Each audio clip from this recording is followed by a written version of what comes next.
And the people continue to live in 4- and 5-story buildings in the Back Bay area. And that's true also of Houston.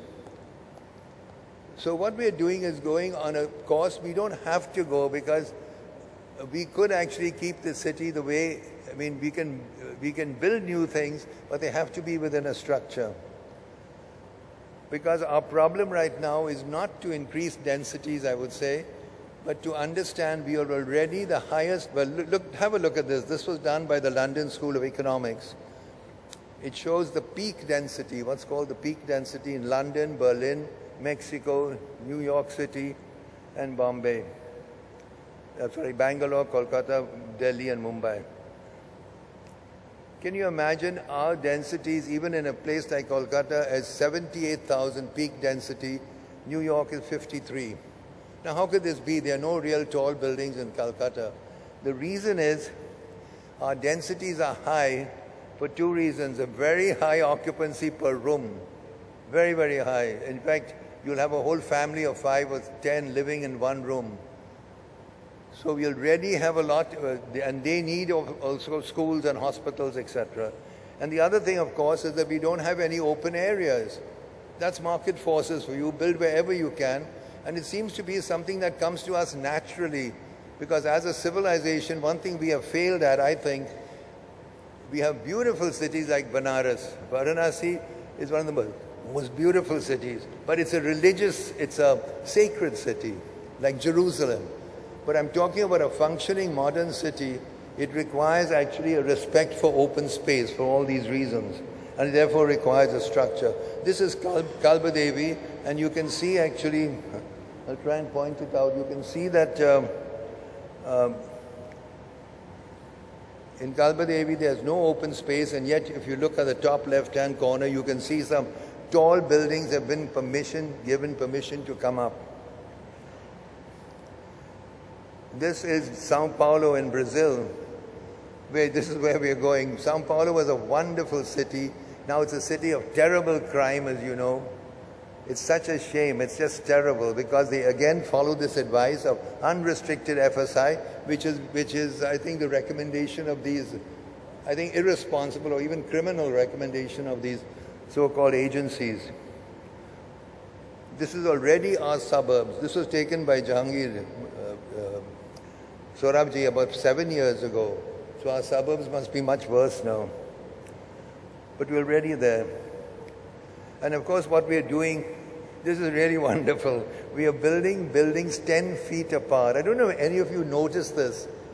Unless you object, where is this city going to go?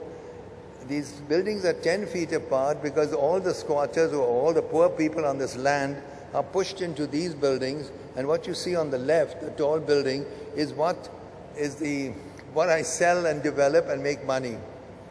So the more people I get into the lower buildings, the more incentive I get more FSI. It's unbelievable.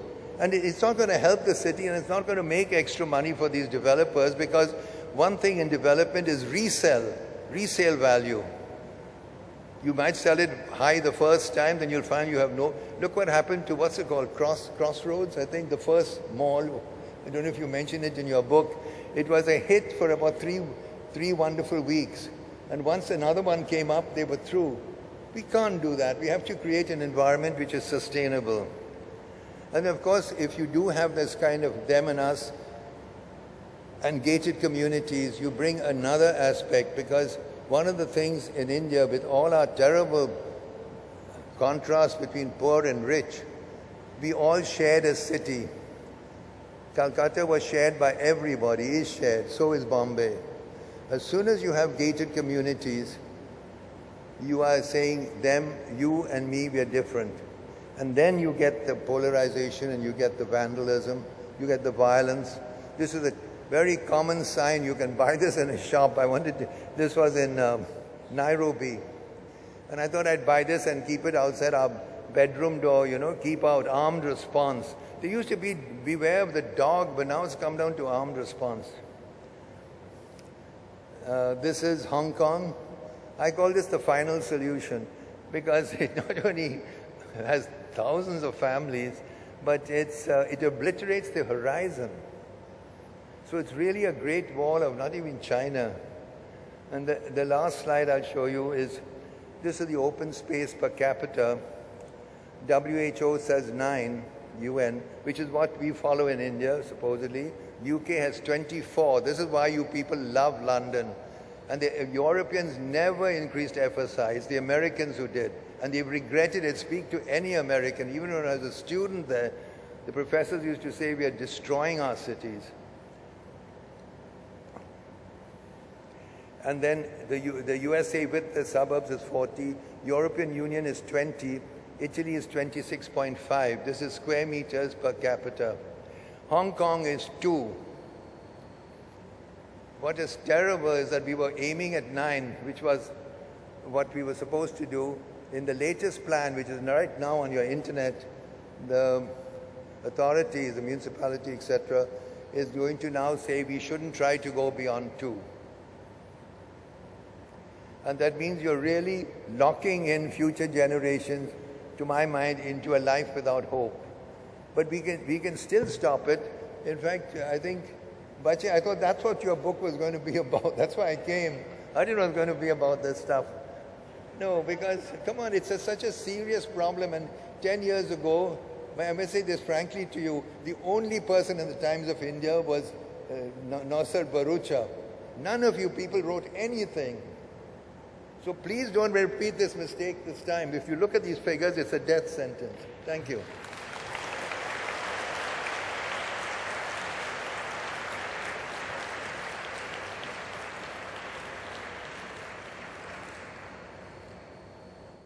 So we'll take a few questions. There must be a microphone somewhere.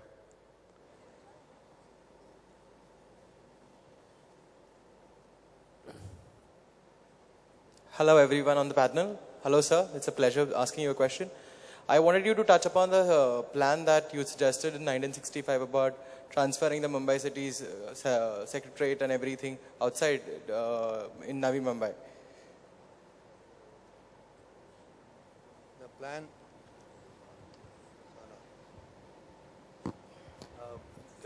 the plan which is now the plan across the harbour. You see, the thing is, by 64, the government had already, Bombay was only 4 million, and they said it will be 8 million in 15, 17 years. And their plan didn't do anything about it. They just said the people will live somewhere.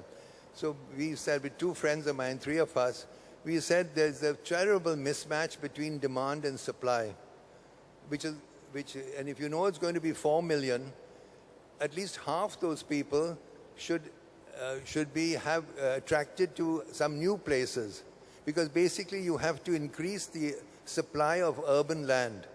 If all of us stay in one corner fighting over the land, that's what's happened in this city. So we said, and I thought that if you're going to open up land, let's open up land around the harbor. You could have a city of 8 million where every center is not more than 2 or 3 million, and you have 3 or 4 centers. If you go to San Francisco, that's what you see. It's a poly-centered city of about 5 million people. San Francisco itself is only 800,000. If you look at all the towns and cities of Kerala, they're all one system, one main road.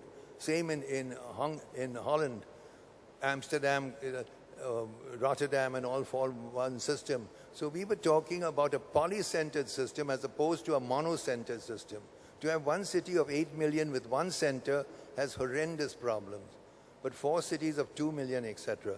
So it was a strategy for opening up the structure, which would mean investments and jobs created. That's why one of our principal ideas was to move the capital. It would all be part of the city of Bombay. It's not another city, but no one understood that. And then in the meantime, I think orders came from Delhi to sell land at Nariman Point. I'm being quite frank, following up on the previous discussion.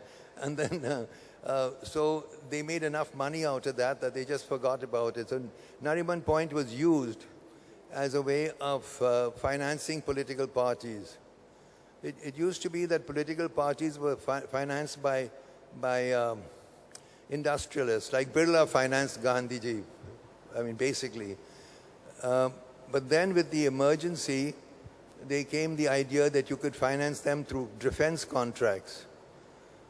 which is what is happening, as you know. And but in the States, you have no access to the defense contract, but you do have access to urban land. So this thing has grown up naturally, this nexus. And in this, again, I don't think you can vilify the developers. They're dealt a hand where they try to maximize their profit.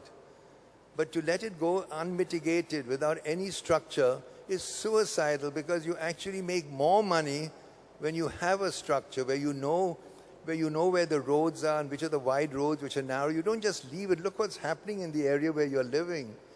But it's impossible to get across because those were huge bundles of land. The plan we made for that area, I was asked by the government to do this. It just showed roads going through, so that I mean, right now actually, what will happen if someone wants to take an ambulance through to somewhere else, they won't be able to do it. A police car, some services. It's just mad because each of them is a gated community on a huge scale. It doesn't serve any purpose, and it's as soon as an alternative becomes possible. In fact, right now it's shocking that BKC, what's so-called BKC, which is a nothing place, has much higher rates than Parel, which has got such a beautiful location. It tells you people have understood there's no point in trying to work in Parel when you can't even reach your office, which is what you were telling me. So we must understand that we have to take an interest in our cities, because I believe our cities are our future. Absolutely. They're our future because, first of all, they produce the skills we need in order to develop our nation. All you people in this room, these are all urban skills, whether you're doctors, engineers, media people. India has a great amount, has a surplus of these skills, which we export. We are very lucky, and when we did the National Commission for Rajiv Gandhi, when I was on that, we found that it was very hopeful because the cities of India are not dominated by one single city the way Paris dominates France, or London, or Lagos, Nigeria. No, it's a wonderfully balanced system. Little towns like Jalandhar or Coimbatore will produce the same sophistication, wonderful ideas and skills which a big city like Calcutta or Bombay might produce. The second reason, I think, is that cities are engines of economic growth. Right now they're being exploited by the political parties, but boy, if we could only run them properly, they would develop the money they need to save themselves and to help the hinterland around. It's been shown. Hong Kong, actually, Hong Kong is a city that fueled the Chinese, the economic boom in South China.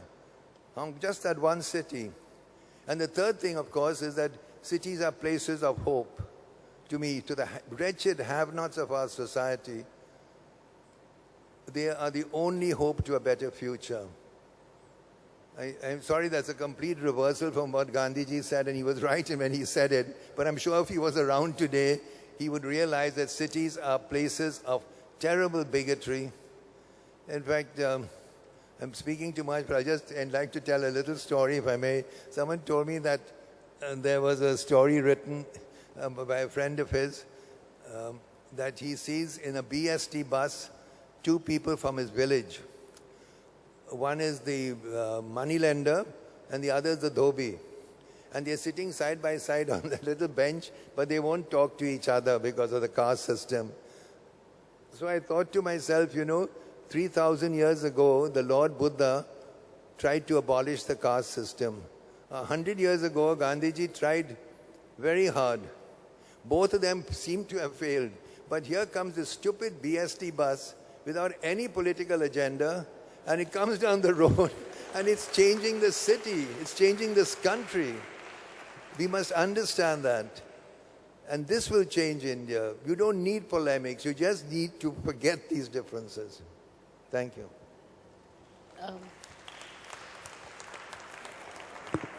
Good evening. I'm Neenu here, sir. I just saw your wonderful presentation, and being a part of the disability sector and an activist, I have lots to do with architects, because here we are talking about development and future. where is my future? Because if I have to go out of my house, I need to be able to get into my school, my college, my workplace. I need to be able to get into a railway, a train, a local train which is a lifeline, a BST bus, a restaurant, a coffee shop, a hospital, a clinic, a restaurant, park, you name it, a library. Which place has ramps for me, toilets for me? Which place has all the facilities that I would be able to use to go out and live normally? Even here when I've come today, I had to do a lot of struggle finding the right toilet in the morning. I spent half an hour so that I could decide whether I stay here for the rest of my day or go back home. This is the state of our scenario here today. So I would request, when it comes to development, so-called future, please include disabled also, because we are the citizens and we are the contributing citizens of the country. Thank you.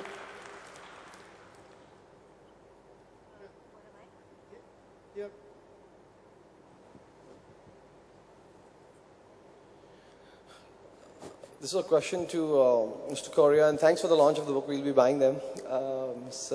Karkaria.